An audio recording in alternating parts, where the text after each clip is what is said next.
Welcome back to another very special edition of the Benchwarmers. We've had a couple of big finals on the weekend. I'm joined, as always, by my co-host, Brad Bain. Bainey, good to be back. Chook, massive weekend in footy, massive weekend in sport. I can't wait to digest the local stuff. It's some massive results, and I can't wait to get into it. Looking forward to get stuck into it. Before we do, we've got to thank our sponsors, our major sponsor, the Exchange Hotel, Brad, who have a massive AFL Grand Final day coming up there.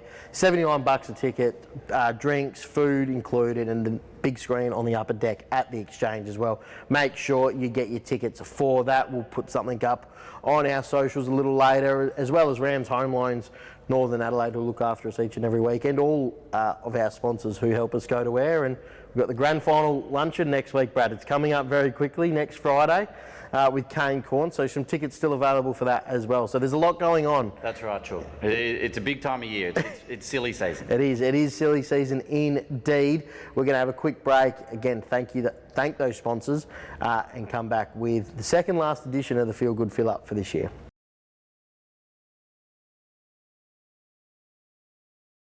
And thanks to Rams Home Loans, Northern Adelaide, we are back with another massive instalment of the Feel Good Fill Up, aren't we, Chook? We are. Second last one of the year, as you said. Yes, we are. Thanks to Rams Home Loans, Northern Adelaide, who have been a great supporter of the show and the Feel Good Fill Up specifically this year, Brad. That's right, Chookie. And thankfully this week we've got some lovely content to talk about with the Schluter medal and the McGarry medal on. It's fantastic stuff. So just keeping local to start with, the Schluter medal.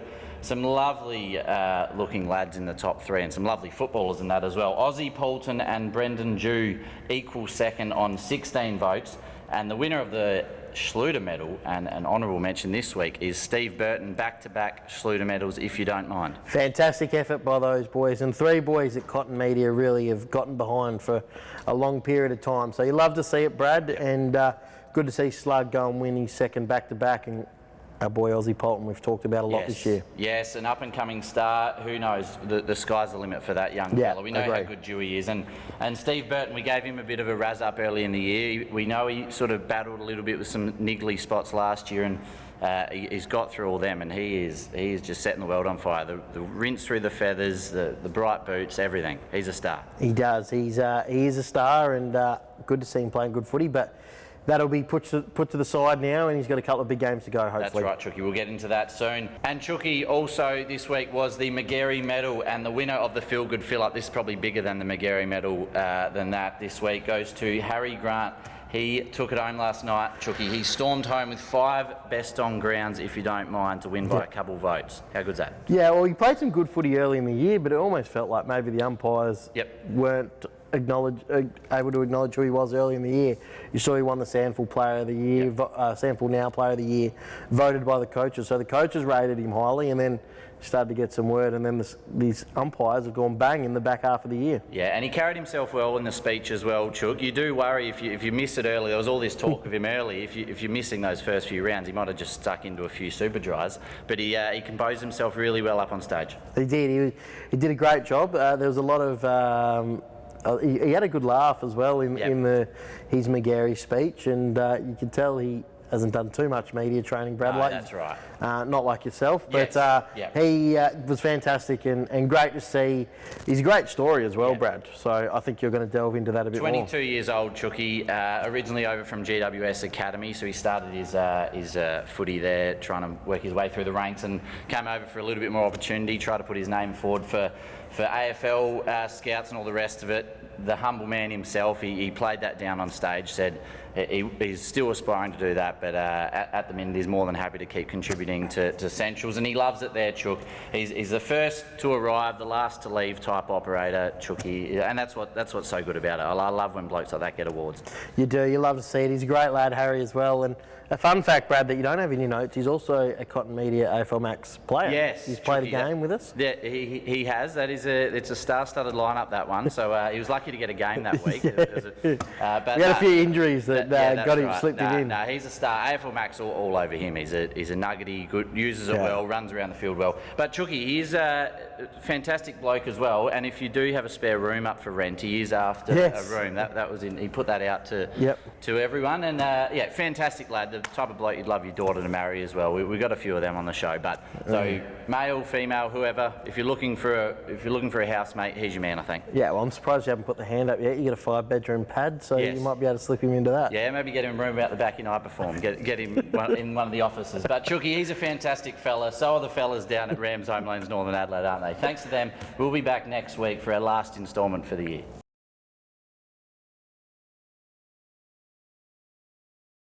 Fantastic effort there, Brad, and well done to Harry Grant. He's going to be on the radar of a lot of clubs at AFL level, and that they always look to see who won the Magarey as well. So all the best to Harry over the next couple of months. See what happens. You never know, Brad. Let's have a look, get into the footy now, Brad, the real stuff. 2 big games, Saturday, Sunday footy. I loved it. I love the fact that it was back, and I feel like 1 and 2 had a clear advantage. You know, for years now, 1 and 2 played off a 1 week break against 3 or 4 that had 2 weeks off. So I like the way they've done it this year. So 1 and 2 played on Saturday, and the benefit is if you lose, you get the 7-day break. Third and fourth play a 6-day break. So I loved it. Talking a lot of sense, Chuck. Good to see. First for everything.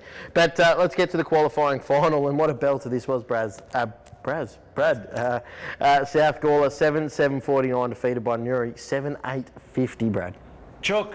Huge result. No one would have picked it. Maybe the Newry insiders, they might have had some confidence going in it. If they did, I think they would have been trying to build themselves up to it. I think everyone had South all over this, but full credit to Newry. I hate to say it, I've said it all year, that Newry, they do what they need to when they need to do it. They've got themselves in second spot without setting the world on fire. So they've won enough games to get there, and now they've got themselves into a grand final.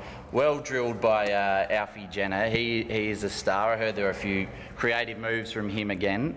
So full credit to Newry. They're into the grand final, and I can't wait to see what the next couple of weeks hold for that. So South best there, Lockie Arnold in the ruck, Paddy White with the headband. We'll get on that, Chook.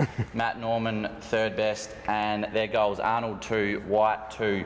Newry best, Gregurk back in form. We talked about how important it is to refreshen yourself mid-year. Everyone will be off to Europe in the middle of next year. Gregurk best on ground, Fallon second, and our boy Mitchie Norton, all the stars getting amongst it. Their goals right across the board, all single goal kickers, Chook. I don't mind that. 7 of them. 7, that adds up. 7 goals, 7 single goal kickers. Gregurk, Laverty, both the Bentleys got amongst it. Dearlove, the big presence up forward as well. The swingman, he went down back as well to ice the game. And Ryan and Hoopner, 1 goal each. Fantastic to see an even spread of goal kickers, and that's what it comes down to in finals, and fantastic to see, Brad. Yeah. Chooky, one lad that we'll be watching closely over the next few weeks, Flynn Bassani didn't finish the game. Not sure what's happened there, so we'll see what happens to him over the next few weeks. Obviously South, they have to back up 7 days, so they'll be straight back into it and crossing their fingers. We know how good he is, but Chooky, some little byplay in the game. You know we love that. Paddy White with that headband. He's been played all over the socials all year. It's a stinker. Allegedly, it's ended up in some underpants during the game, and it's made its way to the bench. And he's brought a spare headband, Paddy. So full credit to him for coming prepared and whack that back on. Yeah, I reckon he's got 6 sets of boots and a couple of headbands in the bag, Paddy. So good to see, and I don't mind the byplay. I love it. I'm a big fan of it. I love it, Chooky. But no, Alfie Jenner's got the boys well drilled there, Chook. So they'll enjoy the couple of weeks off. I think they'll get back Jack Henke as well. So Centrals are out, so his commitments are finished there. So they'll be loving to get him back, and I'm sure there's obviously got to be one that's stiff to come out for Jack. Yeah, and a great addition to their side, Brad, as well. He's a star of the competition, Jack. So Newry in, South play next week, and they play Barossa District after 25-17, 167, defeating Gawler Central 10-10-70, a 93-point win in a 97-point win. Yeah. In a granny. In an elimination final, Brad. It's massive, Chook. We knew the difference. We knew the difference. It's been there all year, except the first time these played in the stinking rain. Gawler Central took it to them and got the win.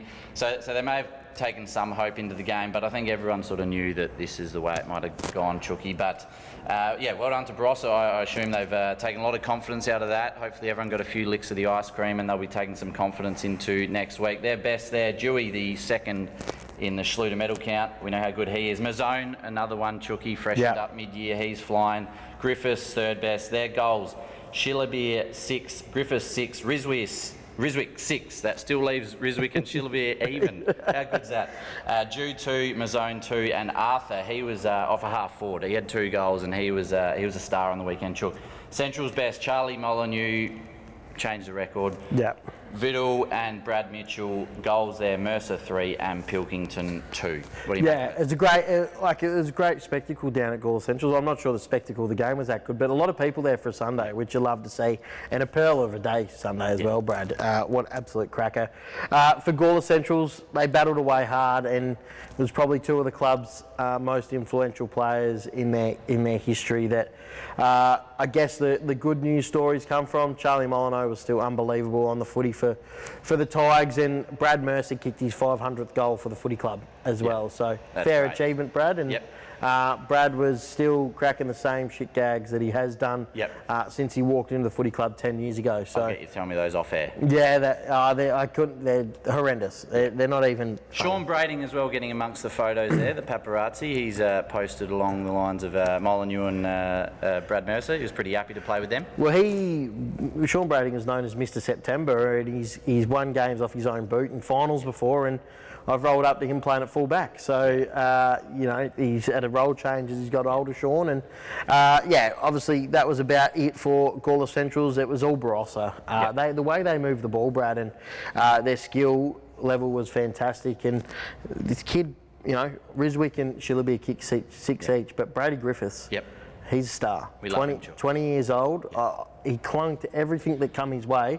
I don't reckon he dropped a mark for the day. He had a great, strong set of mitts and really liked what I saw from him. And he's going to be a tough matchup because probably the third defender's going to have to go to him for South Gawler this week, and he's going to be a tough one to match up on. Yeah, I can't wait to see how that plays out, Chooky. Gawler Centrals, that's it for them for the year. But, God, they were written off in round 2 or 3 from you. So I think it's a pass mark. It's a massive pass mark to get to this point. And that can only help with your recruiting and keeping juniors around for next year. There's a little bit of hope there. They're the 4th best team in the comp. So. And their under-17s are playing straight into a granny. So, there's some exciting kids there as well. Footy Factory. Yeah, which he's renamed it himself. So the kids are flying. So there's some good signs down at Gawler Centrals as well. So great game. Looking forward to delving into this week, and we'll have a quick break, thank our sponsors again, and come back to preview the prelim final this week.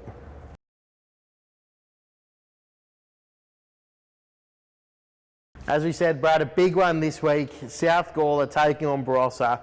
I probably, throughout the year, probably the 2 best form sides. As you mentioned, Newry sort of just got things done when they had to, but in terms of kicking big scores, probably the best 2 at doing that. And we're going to see them come up in a prelim final at Kapunda on the weekend, which is going to be exciting, Brad. That's right, Chooky.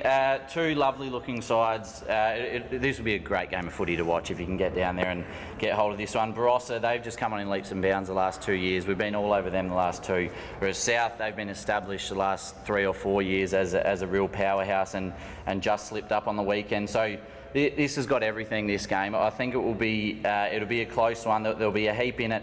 Barossa, without double checking with them if they are playing, Austin McDonald and Cooper Pyman, their commitments are done at Centrals with that wrapping up on the weekend. So you think Barossa regain them if they're all fit and firing.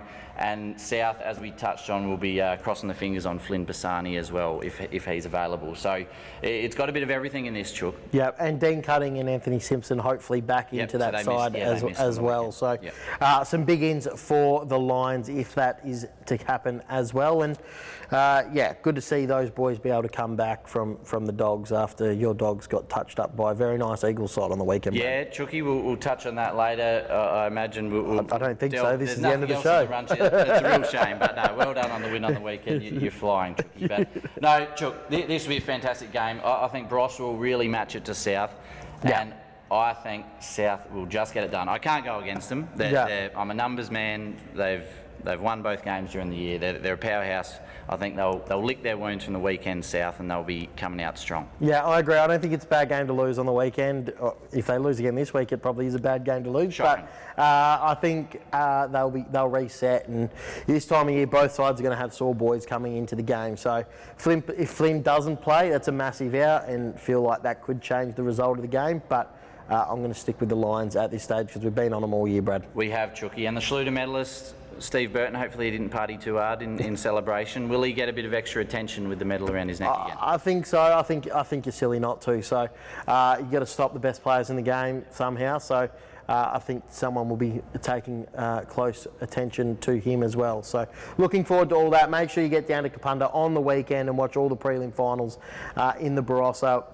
We're excited to get down and watch them, Brad, and have a look at and see who's playing in a grand final as well. Again, thank you to all our sponsors and everyone that's tuning in. We look forward to seeing you all next week to preview what's going to be a fantastic grand final this year.